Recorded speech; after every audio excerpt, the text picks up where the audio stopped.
Thank you both for these wonderful introductions. I hadn't known how I was doing on ResearchGate. I was told someone read an article of mine recently, so I wrote to her and I said, I bet you downloaded it. And we know ResearchGate exaggerates. So, they didn't promise it. They told me she read it, and she said, well, not yet. So we'll see how far we trust them. And I'll be referring to your work later, so thank you, Beth. I put the school up because we're always looking for good doctoral students, and I'm sure some of you, all of you, would rather be doctoral students here if you're not already doctoral students, but just in case you wanted to head into Manhattan, I happen to bring some documents along, because I'll have my final slide. We'll have the deadlines if you decide it's neurolinguistics at the CUNY Graduate Center that you wanted to do. So the title of my talk is very dense. When I started out in linguistics, people would have cute titles and you couldn't tell what they're about. My title actually has a fairly dense noun phrases in it. I'm going to deconstruct it for you by way of introducing the talk. I'm guessing you've all heard of Bilingual Advantage. It would help me to know how many in the room identify as linguists, psycholinguists, you may have raised your hands already, psychologists, who am I missing? Speech-language pathologists. Who am I missing? History, interested generally, Kannada speakers. 2, okay. So you've probably all heard of this notion that Ellen Bialystok brought to us of the bilingual advantage. It's made the public science media. She's been publishing on it since 1994 with her colleagues. And what it means is better cognitive abilities, especially one called cognitive control, among bilinguals relative to monolinguals. She regularly reports it in studies over the years in children and in older adults, and sometimes in young adults as well. And there are other people in the field who sometimes find bilingual advantage in all 3 groups. I'm not fully convinced it exists. We have a doctoral student at the Graduate Center, not in my field, but in ed psych, who says the best predictor of which study is going to find bilingual advantage is the lab that the study is coming from. So, but I happen to be a co-author on a paper that finds bilingual advantage in young adults, but that hasn't convinced me that it can always be found. Even in Bialystok's work, it's often found according to, she gives several tests that might find it, and one shows the significant differences and the others don't. So, my research question that I'm going to focus on for the next, hopefully, 45 or 50 minutes, giving you time for questions, is if bilinguals have this bilingual advantage, can they avoid inappropriate language mixing even when they have brain damage? And I'll elaborate on that a bit. If bilinguals have enhanced executive control, I'll talk about what that means in more detail. As a result of years of avoiding mixing between their 2 languages, that's the explanation that Bialystok and others give. Do they avoid inappropriate language mixing, even when they have brain damage that results in language disturbance like aphasia? So, the secondary question that's of interest to me, because people who write about language mixing in people with aphasia who are bilingual, is whether lexical mixing in bilingual aphasia results from lexical retrieval problems. Patient can't find a word, happens often with monolingual patients with aphasia, that's why they choose the word from the other language. Or whether it results from problems with this executive control that tells me when I'm talking with Bob Hoberman, it's okay to speak English and Hebrew, but when I'm talking with Hunaida, it doesn't make sense to talk Hebrew. If I can come up with some Arabic, I should come up with some Arabic. And English, of course. So, or potentially both, of course. So, I said I would talk about the different components of the title of the talk: bilingualism, executive control, language mixing, brain damage, in particular aphasia. For the purposes of this talk, when I use the term bilingualism, I'm usually a little more liberal, but today I'm going to talk about using 2 or more languages on a regular basis from an early age, let's say pre-puberty, and continuing into adulthood. So now I'm turning to executive control, which I'll take a little more time on because I figure we all can agree for the purposes of today's talk to use that definition of bilingualism. Executive control is a little tougher to define. It's sometimes called executive functions. I think in my original title for the talk, I called it executive functions. Executive control feels a little more meaningful to me. It is the brain's ability to govern itself, to attend, pay attention as appropriate, to inhibit interference, to plan, to make decisions, and to monitor oneself, among other related phenomena. Some people include working memory here, to keep information in mind while you might need to go back because the sentence turned out to be ambiguous to this point and you need to reparse it, for example. So when bilingual control is talked about vis-a-vis the bilingual advantage, when executive control is talked about, Bialystok has been reporting these advantages, and she's been reporting them, interestingly, for non-language abilities, for, as I said, bilingual children and older adults. So she says the test I'm about to show you, bilinguals do better on because for all these years they've had practice avoiding mixing languages, and this executive control that results has given them a generalized ability to avoid interference. So, the tests include two that I'm going to talk about today. There's a third, but I'll be giving you an example of the two. Stroop test and a flanker test. So in the Stroop test, there's in each of these tests, there's a congruent and an incongruent condition. In the congruent test, do it along with me, just please name the ink color, okay? That's going to be red on the left. Can we do it together?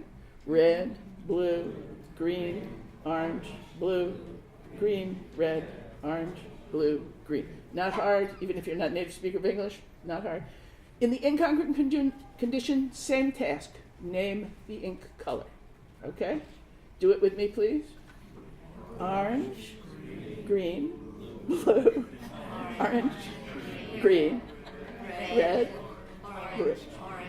First two aren't so hard. After that, we start stumbling, don't we? It's not a hard task. It's made hard because we can't not read in a language we know. Okay? So, but your brain knows what it's supposed to do, and it controls, like an executive, what you're supposed to be doing so we can do it. It just takes us longer. Now, that's not really a non-language task, although it's one of the ones that Bialystok talks about, but there are more non-language tasks. So there's one that's called the flanker task. In the congruent position task, you're supposed to press the button that the middle arrow points to. So which button would you press here? Number 2, exactly. In the incongruent condition, you press the button the middle arrow points to again, and that doesn't look as hard as as naming the colors was in the incongruent condition. But again, if you have a series of these stimuli, and they're pretty fast-paced, we can see that you respond slower in this incongruent condition than the congruent one, because your brain needs to remind itself to pay attention not to the overall direction that most of the arrows are pointing in, but only the one opposing it, that the middle arrow is pointing to. So, bilingual children are better than this at this than monolingual children, due to keeping the two languages separate, or due to practicing over the years, switching between the two languages via their frontal executive brain networks, which I will talk about soon. Older adults are better too than monolinguals at such tasks. Obviously, we older adults have more practice at keeping the languages separate than the children do. And the brain regions that have been implicated, when I started in this field, when I wrote the book, The Bilingual Brain, there was a set of case studies, there were 106 of them at the time, that we were able to review across the languages that I knew.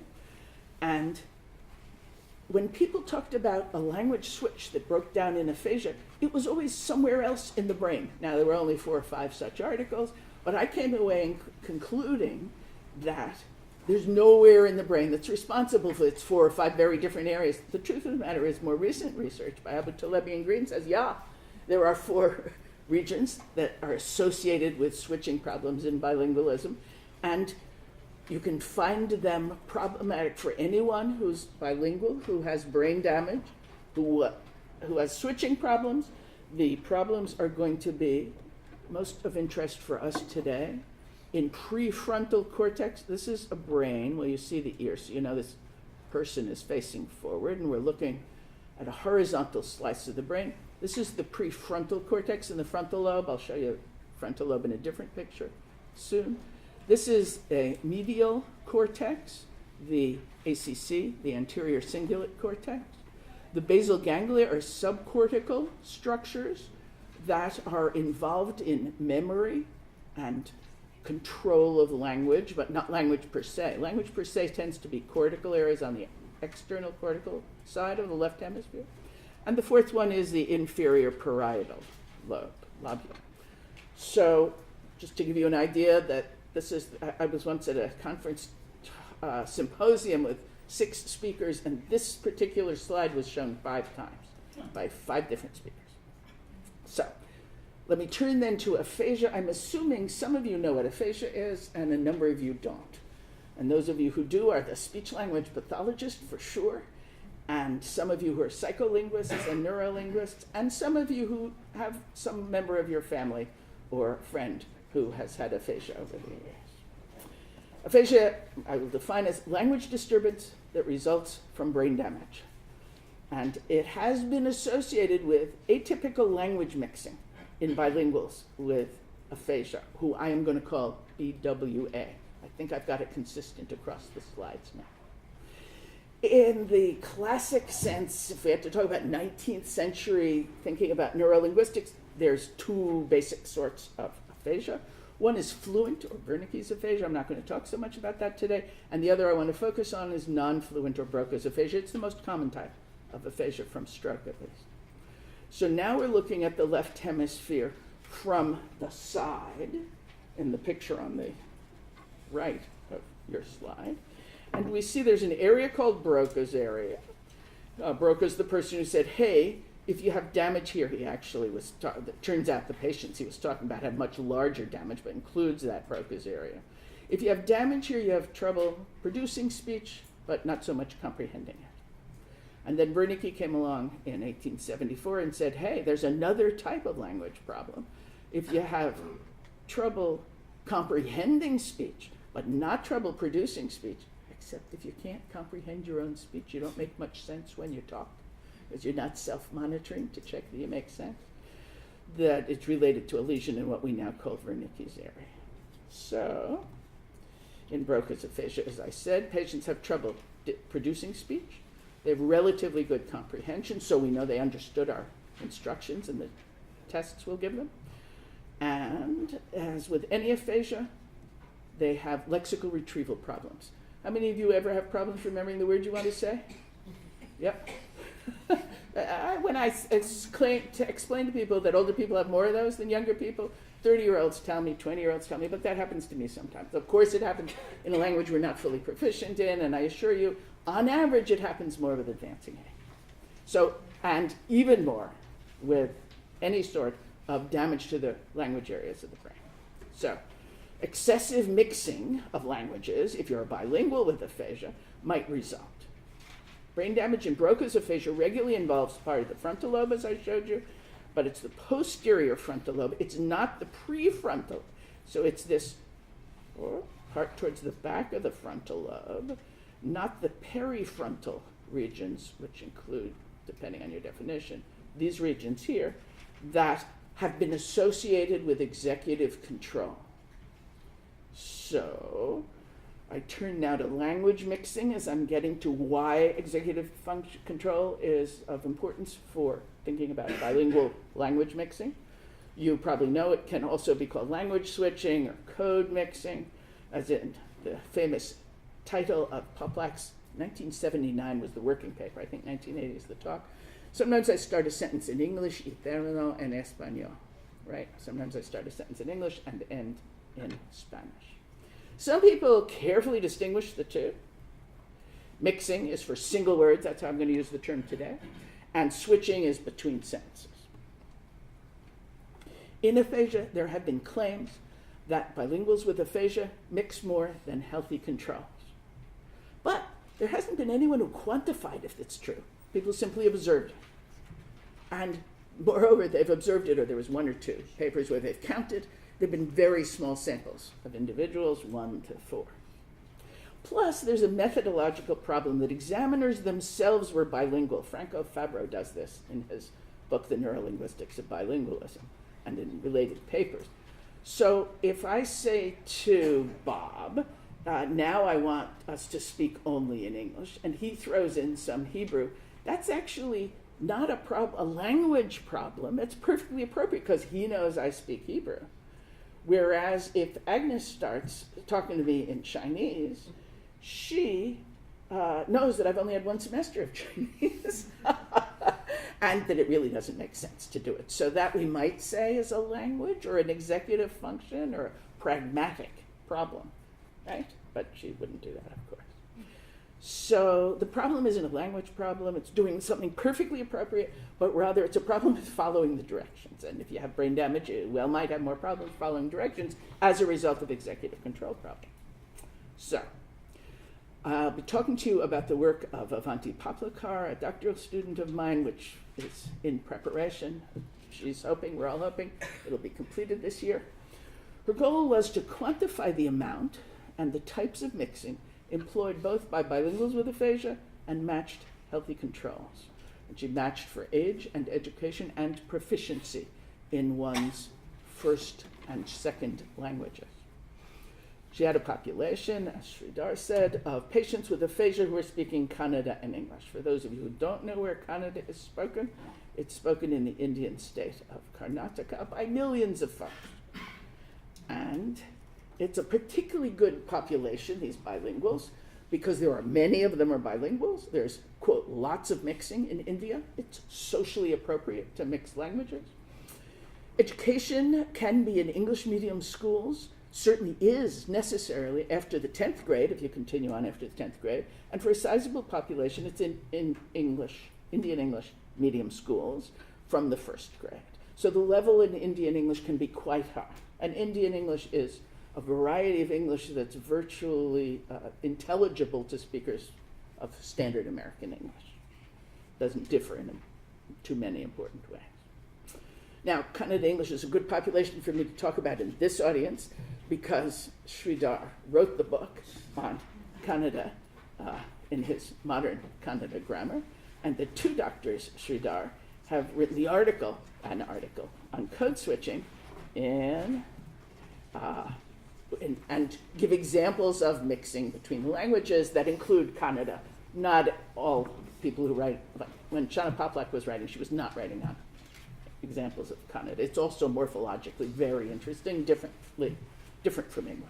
So let me give you some examples of mixing in a healthy speaker, no aphasia here, who of Kannada and English. I'm not going to read without some embarrassment the Kannada parts of this, but because we put the English in red, you can see that a couple of nouns and a noun phrase have been borrowed. And they've been appended in two instances with the postposition or preposition g. The translations I have underneath my examples of actual speech that was produced. So this is a standard mixing of English into Kannada.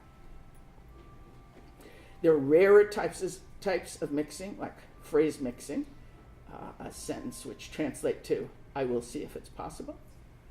And morphological mixing, which happens to fascinate me, but unfortunately it's very rare. You have to look at a lot of data to see it. Chair, no, they got it. Where no, I guess, is a marker of the object, the direct object of the sentence. So, and when I'm talking about bilingual mixing in aphasia, I'm going to be focusing on lexical mixing in particular. Here's an example of a patient who has Broca's aphasia who is supposed to be telling a story of what's happening on the left. This gives you a nice example of how in Broca's aphasia, speech is very effortful. So here I am going to try and to give you an idea of what it sounds like when a patient with Broca's aphasia is looking at this picture and has to tell the story.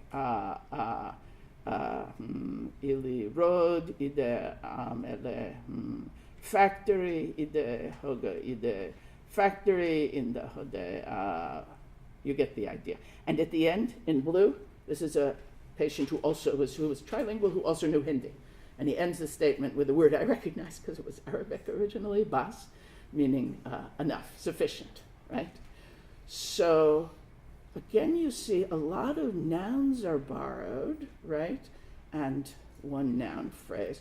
And you also see there's a fair amount of repetition, as happens in patients with aphasia, particularly patients with anterior aphasias, front of the brain problems.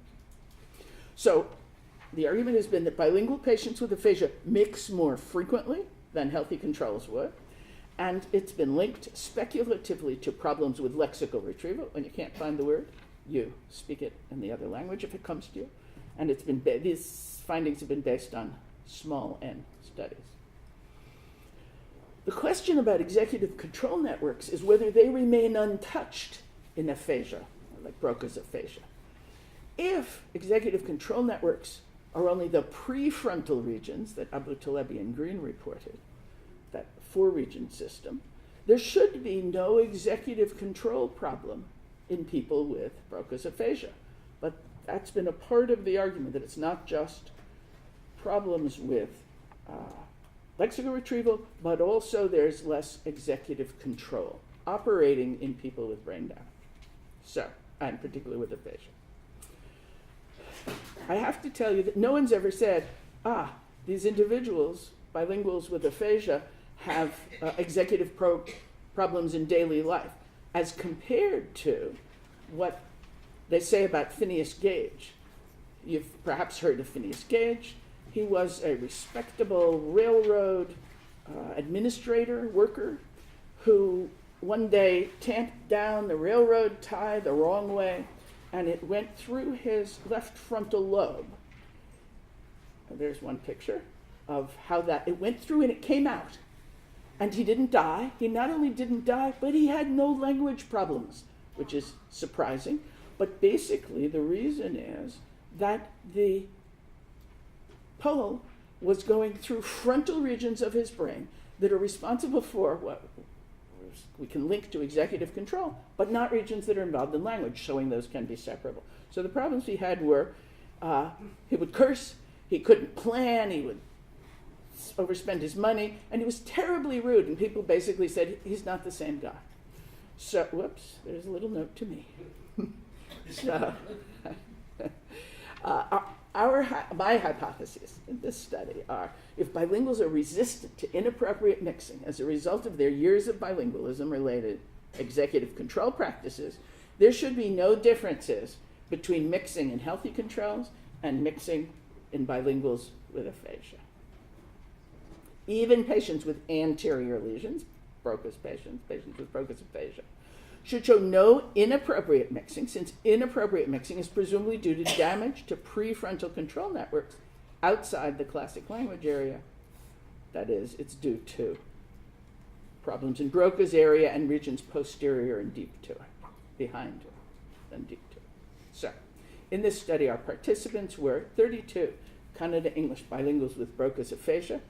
And they had to not only have Broca's aphasia, some people with Broca's aphasia are very hard to understand. We needed to be able to understand what they were saying, particularly with respect to possible mixing of words. So we took ones whose speech was intelligible. And 32 healthy Kannada-English bilinguals who were matched for age, education, and proficiency. Obviously, we're getting around the small n study issue by having this many participants. They were aged approximately 60 years old in both groups. Their education was approximately 14 years in both groups. Their age of English language acquisition was about 10, as young as 4, and as old as 17. If you're 17 and your English has been pretty good for a while and you're now 83 or even 60, you've been using English for a pretty long time. And indeed, the self-rated proficiency of the individuals with aphasia in their Kannada before the stroke, pre-stroke, was 5 on a scale from 1 to 5. Their self-rated proficiency in English was 4.38 before the stroke, and for the 3 of them who had Hindi, it was 2.83. You see how comparable that is to the healthy controls. Kannada was 5. There was no stroke, so it remains 5. Their English was 4.5, not significantly different from the 4.38. And their Hindi, but that's only for 3 people, was slightly better. But for 3 people, it can't be significantly different. You do see that there was change in both languages. This is what standardly happens in aphasia, although you wouldn't know this if you only read the literature where the interesting cases come. But standardly, if your proficiency was highest in Kannada premorbidly, it's going to be highest postmorbidly after the stroke, that is to say. If your English was second best before, it's going to be second best. And for the 3 people, etc., who knew Hindi, it's going to be not very good. So we're going to focus, and you will see the mixing is primarily English, and the examples I'll give today is only between English and Kannada. Now, there were two types of tasks the participants had to do. We gave them an aphasia test to check that they had aphasia in both languages and that they were moderately severe. If anyone was too severe, if they had too big of comprehension problems, we couldn't test them. And if they were not very severe at all, they might not show up as having aphasia. And then we gave them 6 discourse tasks, because we're talking about mixing and discourse. That's when it's interesting, of course. They had a set of personal narratives about their stroke. People get pretty good at telling the story what happened in the stroke, because a lot of doctors, speech-language pathologists, ask them that. It's a big event in their personal history. A vacation, a happy event, a sad event, 3 total of those. And then a set of picture descriptions. I only brought one of the picture descriptions here. I don't know if you've ever driven in India. Well, I guess I mostly go to cities when I'm in India, so there's more people on the roads. But this is a nice simplified picture that nevertheless has a story you could tell with it. So there were 3 conditions for these materials. There was a Kannada-only condition where you had to only speak Kannada. There was an English-only condition, and there was a it's fine to mix like you normally would condition. So here we had to get around the fact that the examiners in this case knew all 3 languages. And how we did this was, I think, a pretty clever idea. We had video clips that then were reinforced by the trilingual examiner. So in the English-only condition, the patients would see a video, or the healthy folks would see a video, and the person on it would say, "Hi, my name is Loraine. I will be listening to your story. And I only speak English, so please use only English in your response." Right? So they took it seriously. Kannada was the same, except the name wasn't Loraine, and it wasn't me in the video clip, but someone who putatively looked like someone who would only speak Kannada and not know English. And in the mixing okay conditions, "Hi, my name is Samana." Actually, I'm giving you only in English. These instructions were actually mixed between English and Kannada. "My name is Samana. I'll be listening to your story, and I speak both Kannada and English," so you could mix the 2 languages as you normally do. And this was the task that was done first, because everyone would be more comfortable. The other 2 tasks were counterbalanced, so half the people did the English only first, half did the Kannada only first. The recorded video instructions were played once before the start of each language condition, and then if the participants mixed languages in one of the monolingual conditions, the examiner systematically reminded them, but only the first time, not to mix languages. So the recordings were transcribed, and there was very high inter-rater reliability, both in the transcriptions and in coding the items. Each word was coded as being in Kannada, English, or Hindi. Borrowed words were separated out. Don't think that's easy. From mixed language, mixed words. We found a rule that we could live with on that. And we carefully distinguished the 2, and our raters coded for the differences. And then it turns out our participants assumed that they should avoid these words too, the borrowed word. And a list of language mixed items, as the ones I'm talking about today, was extracted from the transcription. So what were the results?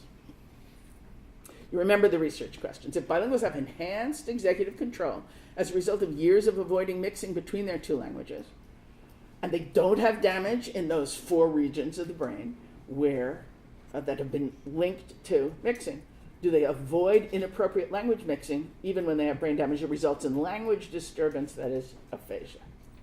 And the secondary question was, does lexical mixing in bilingual aphasia, when it happens, result from lexical retrieval problems? I'll be able to give approximate answers to both of those. It turns out those appear to be yes-no questions. The answers, however, are not simple yes-no answers.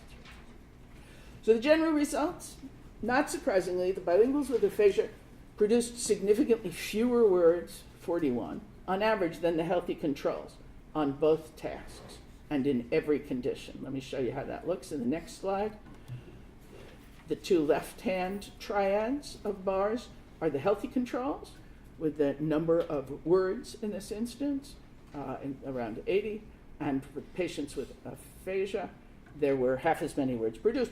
As a result, all the rest of the data I'm going to talk about are not numbers, but rather percentages. They're not absolute numbers, but rather percentages, right? To control, if you only speak half as many words, then we wouldn't want to say, and you mix 10% of the time, we wouldn't want to say that you mix much less if both groups mix 10% of the time, right?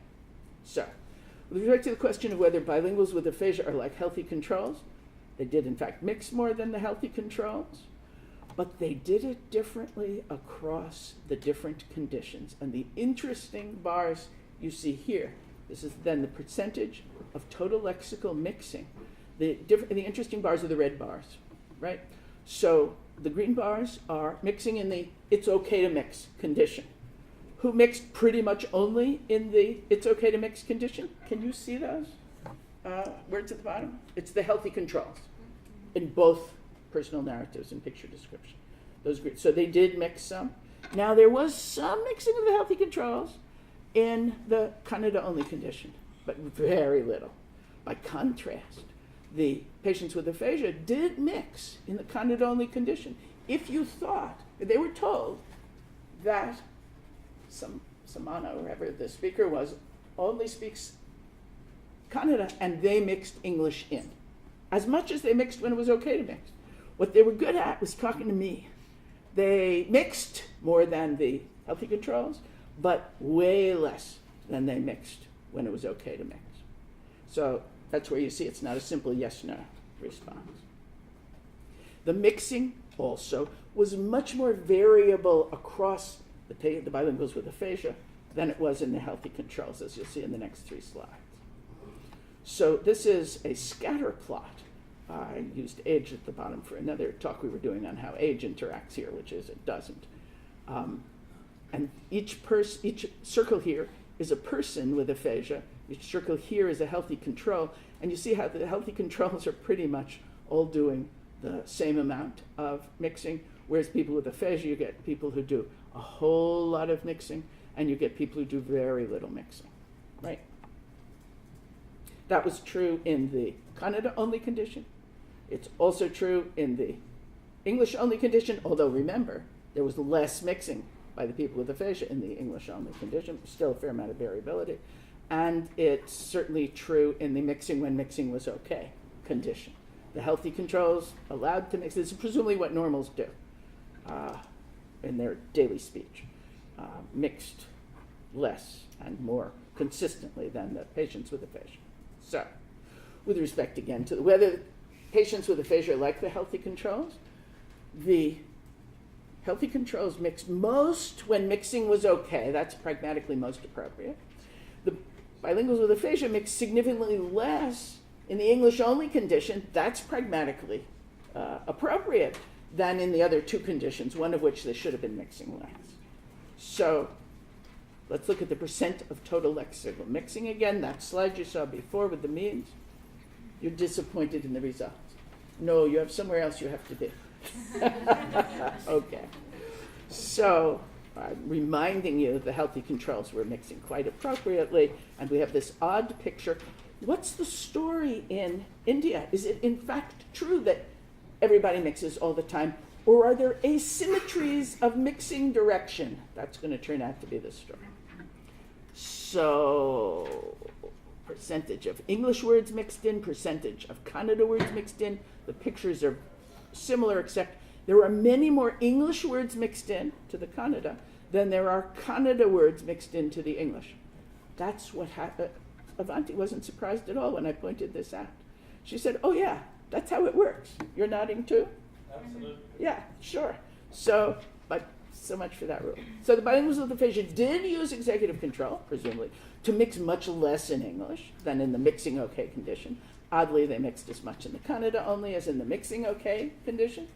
And this asymmetry of direction mixing is apparently quite common in Karnataka. I wouldn't be surprised if mutatis mutandis it was similar across Indian states. It's not the case then that all mixing is common in India. It's that mixing English words in, and perhaps Hindi words in the north, I wouldn't know about that, is more common. So with respect to the first question, the bilinguals with aphasia did mix more than the healthy controls, but they were able to avoid mixing even when using their less proficient language. Remember, it was somewhat 5-4, less proficient, suggesting a fair amount of spared executive control, which we expect given where their lesions, their brain damage must be. Now, we recently did an analysis of word class because I thought we might get an answer there about is it a lexical retrieval problem? And there's a strikingly similar pattern of word class use between the two groups.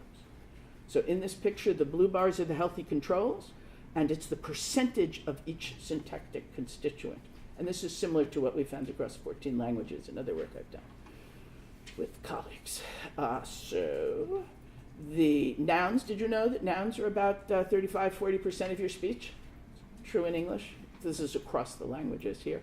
And verbs are about half so often. Well, sure, we have transitive verbs that take a noun as a subject and a noun as a direct or indirect object. And we got adjectives. Conjunctions are pretty high up, actually. Adverbs, pronouns. But mostly what I want you to take away is these differences are not significant differences. These little differences between the two groups, rather it's the striking similarity. But there's a different pattern of lexical mixing. The bilinguals with aphasia had proportionally more mixing of nouns, verbs, and adjectives, and conjunctions. I'm going to ignore that today. Than of the rest of the functors. Let me show you that slide. So blue is the percentage of lexical mixing per word class. So we know that the healthy controls in blue were mixing less than the patients with aphasia.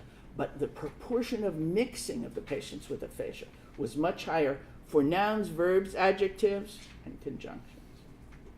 Nouns, verbs, adjectives, I would have expected adverbs to be next. It's actually relatively high if we look at the proportion, but it's going to be true for both adverbs and for pronouns.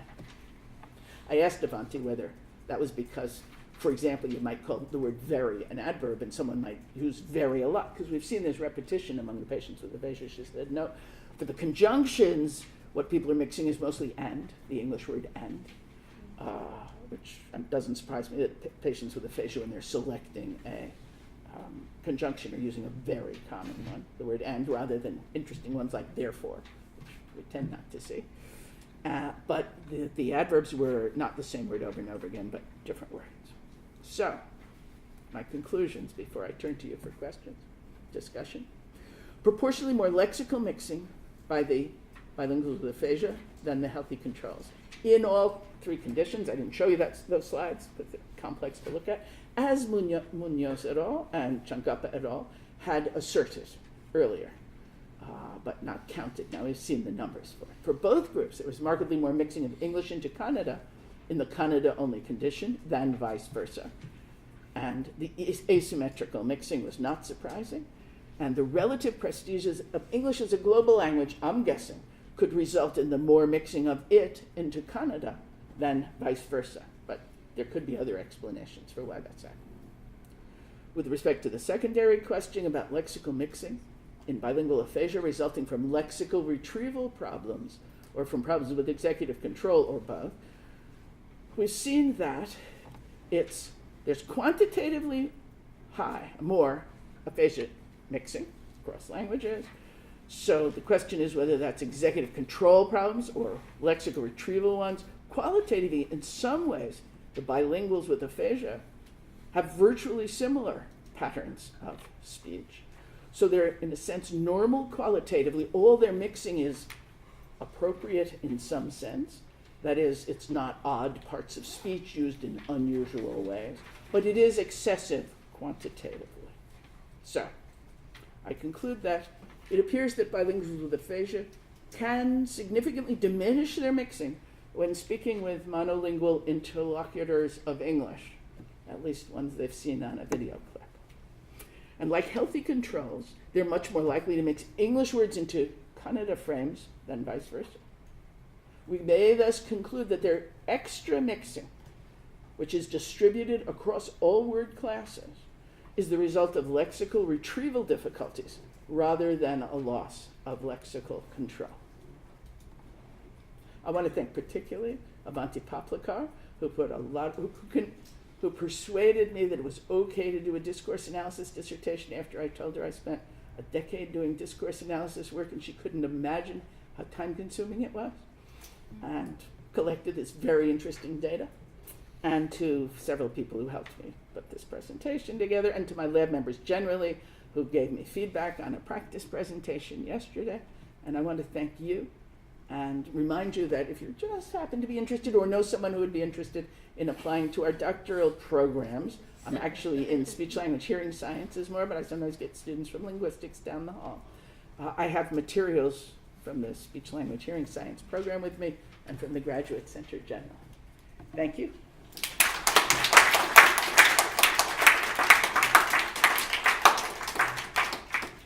Loraine, I'd be happy to distribute those flyers if you want me Great. to. I will So as leave them we here with you. Thank you. we do have some time for questions and discussions. In the meantime, I'll be passing out. I didn't bring enough for everybody for sure. So if you want one, take one, and if you send them back, you could leave them on the appropriate bulletin board. Yes, Nancy. The answer to this is probably no, but it seems to me one logical thing to do is to use these same tasks in patients with preclinical lesions as spare purpose area. Yes. I mean, what would Yes. pure executive control possibility do on these tasks? Did everyone hear Nancy's question? It was the next group of the next people who need to be studied would be people who have pure frontal lesions, prefrontal lesions. That is, who only have, like Phineas Gage, right? It's not easy to find such people. The reason we see as much aphasia as we do, which is maybe less than we used to, is people get strokes from certain ways that the blood is distributed in the brain. And so it's relatively common to see the kind of strokes that result only in the language area difficulties. And But head trauma lesions could be. head trauma lesions will certainly give you frontal damage. They're messy from a research perspective because don't get head trauma if you have a choice, guys. Because your brain bounces in your skull, Yeah. so lesions tend to be in a number of places. Obviously, we don't want to do the Phineas Gage one. And we can't do rat studies in neurolinguistics because rats don't talk yet. Not to mention be bilingual. But if you had 3 such patients, wouldn't that be interesting? Or if we had someone who was doing a lot of code switching, sort of inappropriate code switching. You know what does inappropriate language choice is patients with Alzheimer's disease. So, unlike people with aphasia who really maintain the ability to know, I got these languages with this person, this language with this person, this language with these people, people with Alzheimer's disease lose that ability and often revert to a first language. Patients with aphasia, when they show differential recovery, they don't go back to their first language necessarily. Patients with Alzheimer's disease go back to the first language, and their grandkids say, but he talks to me in blank, and I don't know any blank, for example. So we could, once we get better at finding out exactly where the lesions are in Alzheimer's disease, that might be a place to look at this. But Alzheimer's disease is messy in different ways. It's not just a single region of the brain. Yes? Yeah, probably starting with the Frieder and Trigger paper that you mentioned at the beginning. There's been a lot of syntactic research into the patterns that we get with code mixing, like verb final languages work one way and verb initial languages work another way, and the places where you can allegedly switch seems to have been a big discussion topic, or languages with articles that carry all person, number, gender, things, whether you can switch there into another language that doesn't have those, and just these different switching points. And if there is some kind of grammatical control over when you can switch and when you can't switch, that is sort of bound up in the different syntactic properties of the languages that you're controlling, it would seem that you might get different kinds of switching patterns if the grammatical control part was not working or working, versus if it's a lexical retrieval thing, just kind of a naive sort of interpretation of how that would work. You can't think of the word, so you just pull it in regardless of what kind of a grammatical context you're pulling that thing into. So in those cases you might get patterns that would be quite different from what supposedly shows up in the kinds of well-behaved syntactic code switching. Mm-hmm. So here's what I'm taking from what you're suggesting. The fact that, as far as we've looked at it, which is not 100%, it's not something I can do because I don't know kind of at all, hardly. As far as we've looked at it, all the code switching happens appropriately, syntactically appropriately. And there's that discussion about how when 2 languages are similar, like Spanish and English, code switching only occurs at those instances where there's similarities on both points, before and after of the switch. Whereas in perhaps markedly more structurally different languages like Japanese and English, there are still rules, but there tend to be more lenient rules as to when you can code switch. Kannada and English, I think in this regard, are relatively similar, even though Kannada has a whole lot more postpositions than English. They are bound morphemes, but they don't involve substantial morphophonological changes. So we haven't seen any odd switches in the patients, which would be interesting were we to see them. That's another reason I say we're not seeing inappropriate switching in those patients. Yeah. So a couple quick questions about the patients. So really about inclusion criteria. And did you also have access to for these groups to the actual lesion patterns? To the actual lesion patterns, right? So and things like we have descriptions of the lesions. We've done it in the Western world today. We would hope to select only patients who had been given MRI scans in the same scanner at a time close to when we were actually testing them. So what were you actually working We on? had descriptions of where the lesions were. They're not like when I started at the VA in Boston 30 years ago. You know, frontal lesion extending posteriorly, large posterior, well, these were frontal, but not anything that we can take into account in this. How much variability was there in these descriptions? I mean, you get a lot of different lesion patterns that can lead to a Broca's profile. I guess with respect to trying to get at this question of what might be about areas like Broca's that we think might be involved in retrieval and selection and all this kind of stuff versus circuits that we think are doing these these executive function kinds of jobs, right? I mean, how much variability was there? I want to answer fair. There was a fair amount of variability. As you said, there's a lot of different lesions that can result in aphasia, speech patterns, comprehension patterns. But I frankly didn't pay a lot of attention to them because I'm waiting for the next study that we can do with MRI. So this is kind of related to Nancy's question, actually, right? So I mean, the thing I thought you were going to tell us about, I didn't hear. I'm wondering if you actually did it, which was to get executive control measures from these Yeah, patients. Right. So I mean, it would have been nice to correlate, their behavior on a flanker test, because like the scatter plot you showed, there's really, I mean, it's a cloud, right? But there must be. Yeah. So I mean, you might. It would be a nice thing to, like, maybe in a follow-up, right? I mean, even if you can't access these other patients, to see whether differences in executive functioning in these patient groups, right? 100%. You're absolutely right. That's why I made it clear that this was my paper using data from my students. Because over the years that Avanti's been working on this, I realized there's definite interest in what she's looking at, which is the distribution. And she's interested in cheaper tasks, and more formal and less formal, and across the conditions. But I realized that if the other stuff is right, we should be seeing maybe even less severe aphasia in bilingual. So you probably were hoping that we had some sort of control that was monolingual control, but I'm not saying monolingual control. But that would be another piece to make this a full research project. So that's why we don't have those tests. I agree with you. It would be very important. My prediction, based on everything I've seen, is that these patients would perform close to the healthy control, much closer to the healthy control. On the flanker test. On the flanker test would be better one than the Stroop because they're going to have production problems for the words of the other. And of course, when you're talking about Broca's aphasia, most patients will have a hemiplegia, so they can't use their dominant hand. So we have to figure. But I would not expect that they have great difference. I guess what we want to look at is the difference between the congruent and incongruent conditions.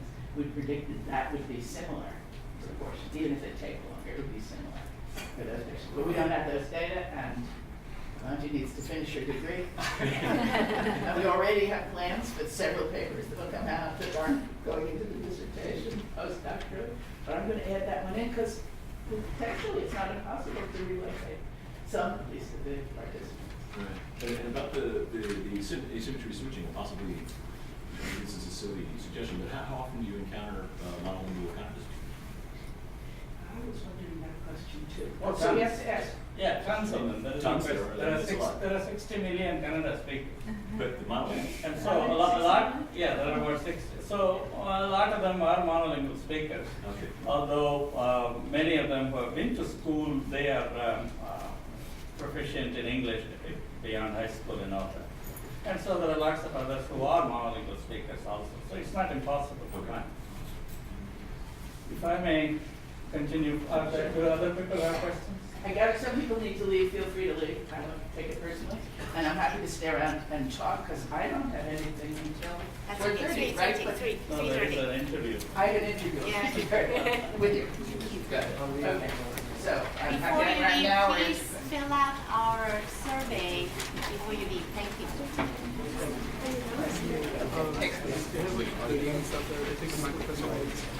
Yes. Oh, it's important. We have to write down name and ID.